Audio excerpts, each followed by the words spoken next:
What's the word, YouTube? It's your boy Dre1K. We is back with another reaction video.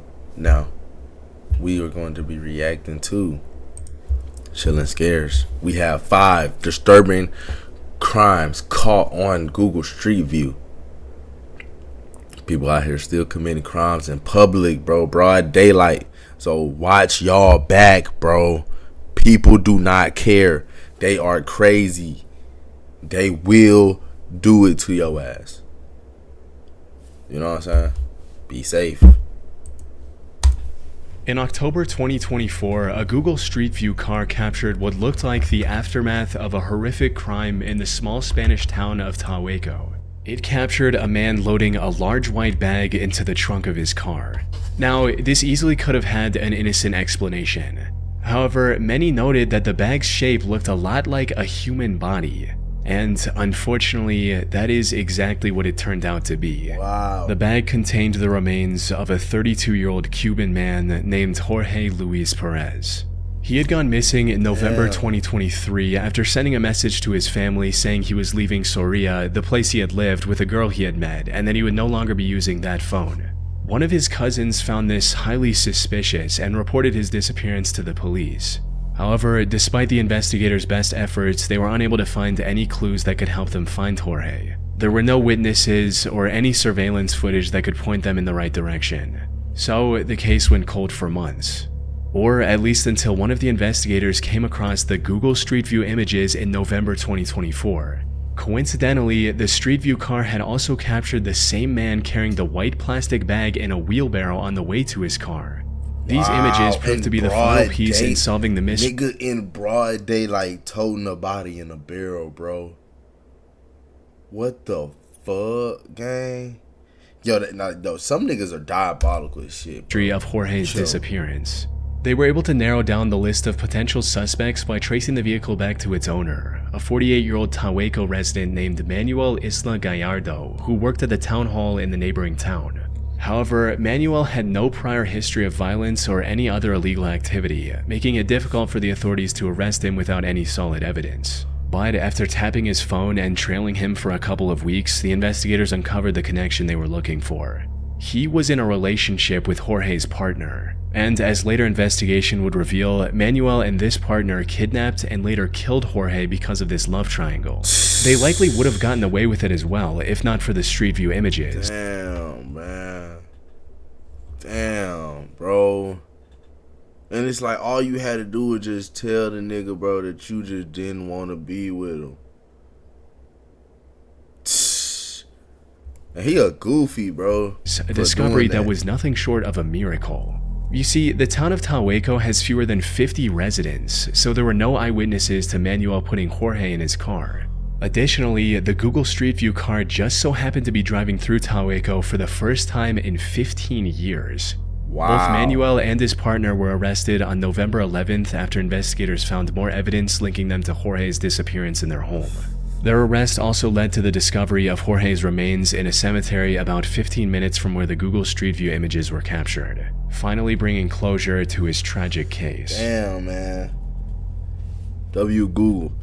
In December 2018, the Brisbane Police Department in Australia received a missing person report regarding 46-year-old Priscilla Bruton. She was an American beauty queen who moved to Australia with her daughter back in 2013 to start a new life. Things were going well for Priscilla. However, during the latter half of 2018, she stopped posting on social media and completely cut off communication with her friends and family back in the US. After months of silence, one of her friends contacted the police, sparking an investigation into her disappearance. But she was nowhere to be found. She was last seen at the house of her boyfriend, Mark Waden, who she met during a Zumba class in 2017. However, when questioned, Mark claimed that they had actually broken up back in June 2018. He also suggested that she went missing on purpose to avoid immigration, since she was apparently overstaying her visa by that point. But this wasn't enough to convince the investigators of his innocence, as they also found Priscilla's car just 11 miles from his home. With no other leads, police began to consider the possibility of a potential homicide, and that's where they made a grim discovery. Priscilla was, without a doubt, dead. Even more shockingly, she was buried in Mark's front yard. Wow. Cadaver dogs helped pinpoint her exact burial location near the home's entrance, prompting an front excavation yard? to recover her remains on June 8, 2019. However, while the investigators did find some evidence from the dig site, most of the body was completely missing, which didn't seem to make any sense. As it turned out, Mark caught wind of the upcoming excavation in May, hired a construction crew to dig up the area with Priscilla's remains, and transported it to an unknown location with a trailer. What he didn't know, however, was that his crime had been captured on camera long before the investigation ever began. In August 2018, a Google Street View car mapped the Bracken Ridge area around Mark's home, and as it passed in front of his property, it captured what appears to be the very grave he dug for Priscilla, right where she was eventually buried. Wow. It even showed the trailer he would later use to hide the evidence. This, combined with testimonies from neighbors who saw him digging in the yard at unusual hours, made it impossible for him to play dumb and get away with his crime. He was finally arrested on the 13th of June and is currently awaiting sentencing while under house arrest. That's crazy.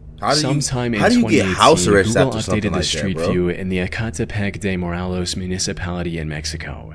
Among the many new snapshots were the pictures of this rather unassuming empty lot with bags of trash scattered around the overgrown plants. However, those trash bags concealed a horror beyond what anyone in that neighborhood could have imagined. The truth came to light when the local police investigated a string of disappearances in the area and noticed a few similarities. All of the missing individuals were women, they were all young, and most importantly, they had all received calls and messages from the same woman before their disappearance, 28-year-old Patricia Martinez. She lived in a house just 100 meters away from that empty lot with her 33-year-old husband, Juan Carlos Hernandez, and their 4 children. The two made a living by selling clothes, food, jewelry, anything they could right outside their home. On the surface, they appeared to be a perfectly normal couple. But despite their seemingly ordinary lives, authorities kept an eye on them for weeks, suspecting that there was much more going on behind closed doors. Then, on the 4th of October, investigators saw the two walking outside with a stroller. They suspected the stroller was carrying the 2-month-old daughter of a missing woman who had vanished together with her mother a month prior. Wow, Hoping to prevent any bro. harm to the baby, the investigators moved in and apprehended both Patricia and Juan. However, when they inspected the stroller, its contents left them in disbelief. Instead of a live child, it contained the dismembered remains of a woman.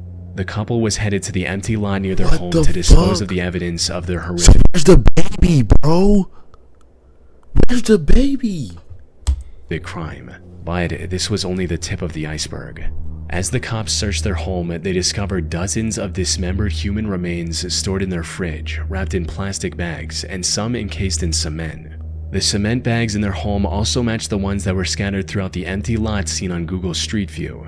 Soon after their arrest, Juan admitted to everything and revealed the true extent of their gruesome crimes. According to his statements, the two had killed almost 28 women since 2012, including their neighbor's 13-year-old daughter. They would lure poor, vulnerable women with the promise of cheap or free clothes and high-paying employment before ending their lives in the most unspeakable ways and discarding their remains in plastic bags or cement. And if that wasn't bad enough, Patricia also admitted to cooking and cannibalizing parts of their victims as well as feeding them to their dogs.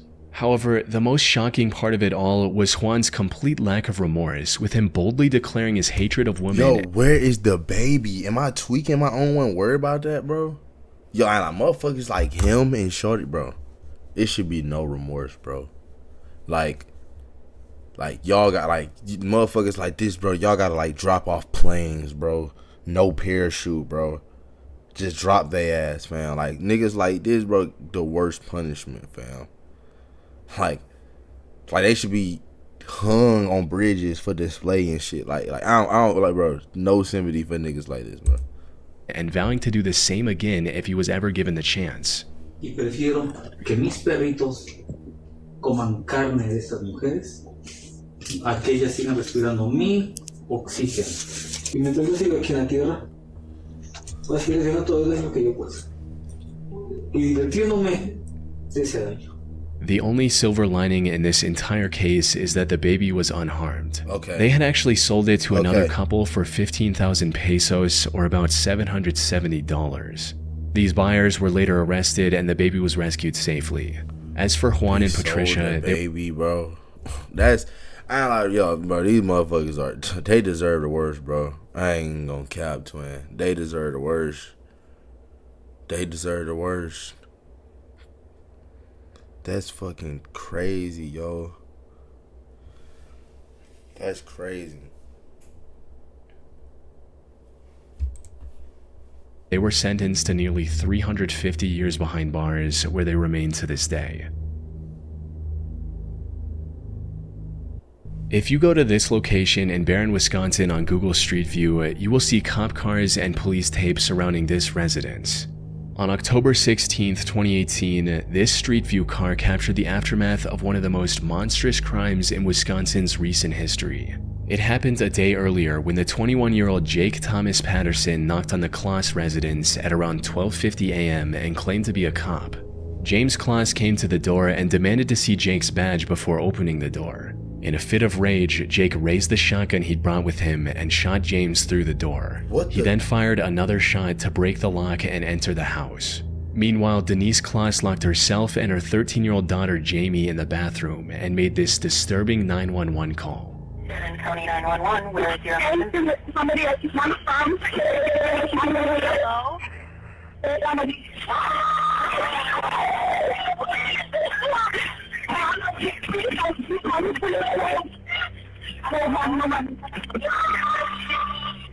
No. Officers rushed to the scene, but unfortunately it was already too late. Not long after the 911 call, Jake shot down the bathroom door as well and opened fire on Denise. By the time the officers arrived, both James and Denise were already dead. However, the more urgent concern was Jamie, who was nowhere to be found. It didn't take long for officers to realize that Jamie had been taken by Jake. In fact, one of the responding officers had unknowingly passed Jake's fleeing car while rushing to the Kloss residence. As later investigation would reveal, Jake had developed a sick infatuation with Jamie after seeing her get off her school bus, and kidnapping her was his primary motive that night. He took her to his cabin about 80 miles away from her home and locked her in one of the rooms. And while the investigators started searching for Jamie almost immediately, they had nothing that could lead them in her direction. The FBI even put out a nationwide missing person report and offered a $25,000 reward for any information that could lead to Jamie's rescue. Unfortunately, none of this led to anything substantial, and the hope of finding her alive kept declining with each passing day. But then, on January 10th, 2019, the Wisconsin Police Department received a call they never expected. Douglas County 911. Hi. I have a young lady at my house right now, and she just says her name is Jamie Kloss. As it turned out, Jamie escaped Jake's cabin 88 days after her disappearance and asked for help from one of his elderly neighbors. So how did she come up upon your cabin? I was walking my dog, and we were almost home. And she was walking towards me, crying, saying, "You gotta help me, you gotta help me."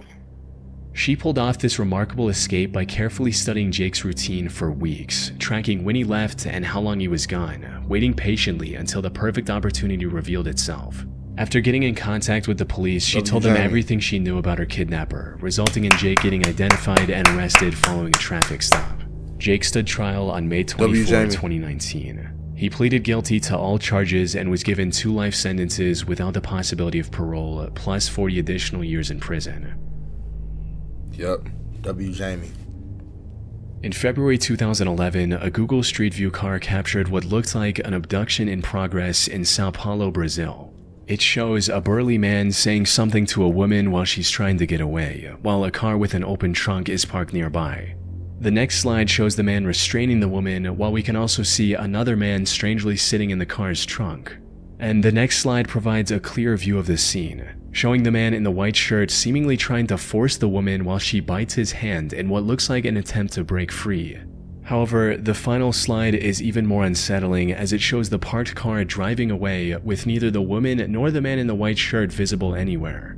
Unfortunately, despite the alarming circumstances shown in these snapshots, I couldn't find any additional information about the alleged kidnapping. No news articles, missing person reports, or criminal investigation records. It's broad daylight though, bro, and all these cars are by and nobody's seen this shit. No news articles, missing person reports, or criminal investigation records. It's almost as if the crime never happened, which, given the situation, isn't entirely out of the realm of possibility.